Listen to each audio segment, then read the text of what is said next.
नमस्कार. आत्ता आपण करणार आहोत हळदीवर काळजी फेटा.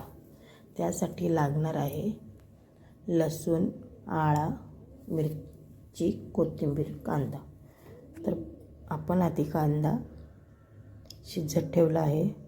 तो लाल होईस्तोवर आपण परतायचा आहे. बघा असा कांदा लाल होईस्तोवर. एका साईडला आपण मिरची, कोथिंबीर, आळा आणि लसूण हे वाटून घ्यायचं आहे.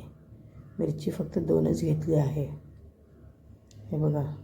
आता व्यवस्थित कांदा परतला का त्याच्यात टाकते आहे आता केलेला हिरवा वाटण आळा लसणाचा, तो टाकते आहे.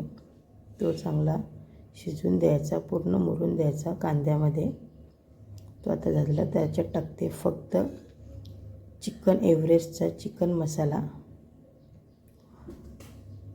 आपल्या अंदाजाप्रमाणे, आणि टाकत आहे हळद. ह्या 2च गोष्टी टाकत आहे, मसाला नाही, कारण मिरची टाकली आहे. हळदीवर चिकन करायचं आहे. टाकला. आता मी टाकते आहे चिकन काळजी फेटा, चिकनचा काळजी फेटा. तो धुवून टाकते आहे. तर बघा तो टाकला आहे. तो व्यवस्थित परतून घ्यायचा आहे. तो व्यवस्थित परतला का त्याला हे बघा असं एकदम व्यवस्थित परतून घ्यायचं आहे. चिकनचा काळजी फेटा.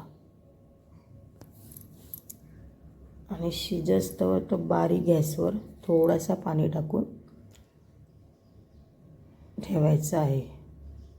पाणी नाही टाकलं की खाली लागणार. हा बघा आपला काळजी फेटा. तर कोथिंबीर आणि मीठ टाकून सर्व करायचं आहे. बघा कोथिंबीर आणि मीठ टाकली. बघा आपला चिकनचा काळजी फेटा रेडी. लाईक, सबस्क्राईबर, शेअर करायला विसरू नका. धन्यवाद.